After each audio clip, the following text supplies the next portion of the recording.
Corporate social responsibility എന്ന മഹത്തായ concept ഇന്ത്യയിൽ ആദ്യം നടപ്പിലാക്കിയത് 19-ാം നൂറ്റാണ്ടിൽ ടാറ്റയായിരുന്നു. തങ്ങളുടെ കമ്പനികളുടെ ആസ്ഥാനമായ ജംഷഡ്പൂർ ഡിസൈൻ ചെയ്തിരിക്കുന്നതും ഡെവലപ്പ് ചെയ്യുന്നതും ടാറ്റയാണ്. 2013 ഇന്ത്യൻ കമ്പനി ആക്ട് പ്രകാരം 500 കോടിക്ക് മേലെ നെറ്റ്വർത്തുള്ള അല്ലെങ്കിൽ 1000 കോടിക്ക് മേലെ ടേൺ ഓവറുള്ള അതുമല്ലെങ്കിൽ 50 കോടിക്ക് മേലെ പ്രോഫിറ്റുള്ള എല്ലാ കമ്പനികളും തങ്ങളുടെ ലാഭത്തിൻ്റെ 2% സോഷ്യൽ വെൽഫെയർ ആക്ടിവിറ്റികൾക്കായി നീക്കിവെക്കണം എന്ന കൺസെപ്റ്റാണ് കോർപ്പറേറ്റ് സോഷ്യൽ റെസ്പോൺസിബിലിറ്റി എന്ന CSR ഫണ്ട്. ജംഷഡ്പൂരിലെ ടാറ്റ നഗറിന് സമാനമായ രീതിയിലുള്ള കിറ്റെക്സ് കമ്പനികളുടെ CSR രൂപമാണ് 2020. ഇന്ത്യൻ കോർപ്പറേറ്റുകൾക്ക് അന്യമായി കൊണ്ടിരിക്കുന്ന മനുഷ്യത്വത്തിൻ്റെ മുഖങ്ങളാണ് ടാറ്റയും അസീം പ്രേംജിയുടെ വിപ്രോയും കിഴക്കമ്പലത്തിൻ്റെ മാത്രമല്ല കേരളത്തിൻ്റെ കിറ്റെക്സുമെല്ലാം. ഇക്കഴിഞ്ഞ പഞ്ചായത്ത് ഇലക്ഷൻ്റെ വിരലിലെണ്ണാവുന്ന നേട്ടങ്ങളിൽ പ്രഥമ സ്ഥാനത്തുള്ളത് 2020 എന്ന ജനകീയ കൂട്ടായ്മയുടെ വിജയവും സാബു ജേക്കബ് എന്ന പ്രത്യാശയുടെ മുഖവുമാണ്. ആത്മാർത്ഥതയുള്ള ഒരു നേതാവിൻ്റെ കൂടെ ജനങ്ങൾ ഒറ്റക്കെട്ടായി നിന്നാൽ എങ്ങനെ വികസനമുണ്ടാവുമെന്നതിൻ്റെ നേർപത്രമാണ് കിഴക്കമ്പലത്തുകാർ അനുഭവിക്കുന്നത്. പാശ്ചാത്യരുടെ ജീവിത സാഹചര്യങ്ങളിൽ ജീവിക്കുന്ന കിഴക്കമ്പലത്തുകാരോട് മറ്റ് പഞ്ചായത്തുകളിലെ ജനങ്ങൾക്ക് അസൂയ തോന്നുന്നുവെങ്കിൽ അതിനർത്ഥം കേരളീയർ മറ്റൊരു കേജ്രിവാളായി സാബു ജേക്കബിനെ കാണുന്നു എന്നതാണ്. നാട് മുടിക്കുന്ന കോർപ്പറേറ്റുകളും ക്രിമിനലുകളും ഗുണ്ടകളും അടക്കി വാഴുന്ന മേഖലയാണ് ഇന്ത്യൻ രാഷ്ട്രീയം. അറിഞ്ഞോ അറിയാതെയോ ചെറിയ നേട്ടങ്ങൾക്ക് വേണ്ടി സാധാരണ ജനങ്ങളും അതിൻ്റെ ഭാഗമാകുന്നു. അതുകൊണ്ട് തന്നെ ഭരണമാദ്യം കോർപ്പറേറ്റുകൾക്ക് വേണ്ടിയും പാർട്ടിക്ക് വേണ്ടിയും പിന്നീട് ഉദ്യോഗസ്ഥർക്ക് വേണ്ടിയും ബാക്കി മിച്ചം വരുന്നത് ജനങ്ങൾക്ക് വേണ്ടിയും എന്നതാണ് ഇപ്പോഴത്തെ ഫോർമുല. ഇതിനൊരു മാറ്റം വരണം, എങ്കിലേ നാട് നന്നാവൂ.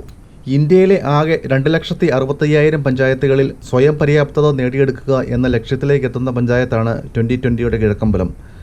പഞ്ചായത്തിനെ ഒരു വേൾഡ് ക്ലാസ് ലെവലിലേക്ക് ഉയർത്തുന്ന നോൺ പ്രോഫിറ്റബിൾ ഓർഗനൈസേഷനാണ് T20. T20 മാതൃക എല്ലാവരും അറിഞ്ഞിരിക്കേണ്ടതും അഭിനന്ദിക്കേണ്ടതുമാണ്. ഇതുവരെയുള്ള നേട്ടങ്ങളിൽ പ്രത്യേകം എടുത്തു പറയേണ്ടതാണ് കിഴക്കമ്പലം പഞ്ചായത്തിലെ ഭക്ഷ്യസുരക്ഷാ പദ്ധതികൾ, കുട്ടികൾക്കുള്ള സൗജന്യ ഫുഡ് വിതരണം, പഠനോപകരണങ്ങളുടെ വിതരണം, ടോയ്ലറ്റ് റിനോവേഷൻ, ശുദ്ധജല വിതരണം, മെഡിക്കൽ ക്യാമ്പുകൾ, സർജറികൾക്കും ഡയാലിസിസിനുമുള്ള ഫിനാൻഷ്യൽ സപ്പോർട്ടുകൾ, ആംബുലൻസ് സർവീസുകൾ, സ്വന്തമായുള്ള ഫയർ സേഫ്റ്റി സർവീസുകൾ, mosquito controlling, corruption free governance, alcohol controlling, God's villa എന്ന പേരിൽ അതിമനോഹരങ്ങളായ 400ഓളം വീടുകൾ, 800-ൽ പരം വീടുകളുടെ റിനോവേഷൻ എന്നിവയൊക്കെ. ഈ കോവിഡ് കാലത്ത് ദിവസവും 35,000-ഓളം PPE കിറ്റുകൾ വിതരണം ചെയ്താണ് T20 ലോകത്തിന് മാതൃകയായത്. ഇവിടെ നിന്നും പ്രതിമാസം 15 ലക്ഷത്തോളം കിറ്റുകളാണ് നിർമ്മിക്കപ്പെടുന്നത്. സബ്സ്റ്റൈനബിൾ ഡെവലപ്മെൻറ്റ് പ്രാവർത്തികമാക്കിയ T20 രാഷ്ട്രീയ പാർട്ടികളുടെ ഭീകരമായ എതിർപ്പുകളെ അതിജീവിച്ചാണ് ഈ നേട്ടങ്ങളൊക്കെ നേടിയത് എന്നത് പ്രത്യേകം അഭിനന്ദിക്കേണ്ടതാണ്. പ്രൈവറ്റ് പബ്ലിക് പാർട്ണർഷിപ്പിൻ്റെ നല്ലൊരു ഉദാഹരണം കൂടിയാണ് T20. ഓരോ കോർപ്പറേറ്റുകളും അവരുടെ ചുറ്റുപാടുകൾ ഇതുപോലെ ഡെവലപ്പ് ചെയ്യുകയാണെങ്കിൽ ഇന്ത്യയിൽ നിലനിൽക്കുന്ന ഒരുപാട് പ്രശ്നങ്ങൾക്ക് പരിഹാരമാവും. 2020യുടെ നെടുന്തൂണായ അന്ന കിറ്റെക്സ് എന്ന സ്ഥാപനം 7 തൊഴിലാളികളുമായി 1968 സ്ഥാപിതമായത്. ഇന്ന് 15,000-ഓളം തൊഴിലാളികൾക്ക് ജോലി കൊടുക്കുന്ന കേരളത്തിലെ ഏറ്റവും വലിയ പ്രൈവറ്റ് സെക്ടർ കമ്പനിയാണ് അന്ന കിറ്റെക്സ്. ലോകത്തിലെ 3rd ബിഗ്ഗസ്റ്റ് ഇൻഫൻറ്റ് വെയർ കമ്പനിയും ഫോബ്സിൻ്റെ ലിസ്റ്റിലെ one of the best Asian കമ്പനിയും കിറ്റെക്സ് ആണ്. പ്രതിദിനം 6 ലക്ഷം പീസ് കിഡ്സ് വെയറുകളാണ് ഇവിടെ നിന്ന് നിർമ്മിക്കപ്പെടുന്നത്. പ്രതിദിനം 22 ലക്ഷം പീസുകളാണ് കമ്പനി ലക്ഷ്യം വയ്ക്കുന്നത്. 90% കിഡ്സ് വെയറുകളും എക്സ്പോർട്ട് ചെയ്യുന്നത് US-ലേക്കാണ്.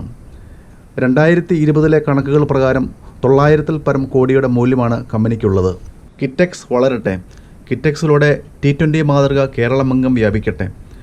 T20 കേരളം ഭരിക്കുന്ന നല്ല നാളുകൾ സാധ്യമാവട്ടെ. കേരളത്തിൻ്റെ കേജ്രിവാളായി സാബു ജേക്കബ് മാറട്ടെ. യഥാർത്ഥ കേജ്രിവാൾ ഇന്ത്യയും ഭരിക്കട്ടെ. നമ്മുടെ രാജ്യത്തിന് വേണ്ടത്ര വിഭവശേഷിയുണ്ട്. അത് വേണ്ട രീതിയിൽ കൈകാര്യം ചെയ്യാൻ കഴിഞ്ഞാൽ എല്ലാ പഞ്ചായത്തുകളും സമ്പന്നമാക്കാൻ കഴിയും. സാമ്പത്തിക ചോർച്ച തടയാൻ കഴിയുന്ന ഇച്ഛാശക്തിയും നൂതന കാഴ്ചപ്പാടുമുള്ള സത്യസന്ധന്മാരായ പൗരന്മാർ നാടിനെന്നും മുതൽക്കൂട്ടാണ്. നന്ദി, നമസ്കാരം.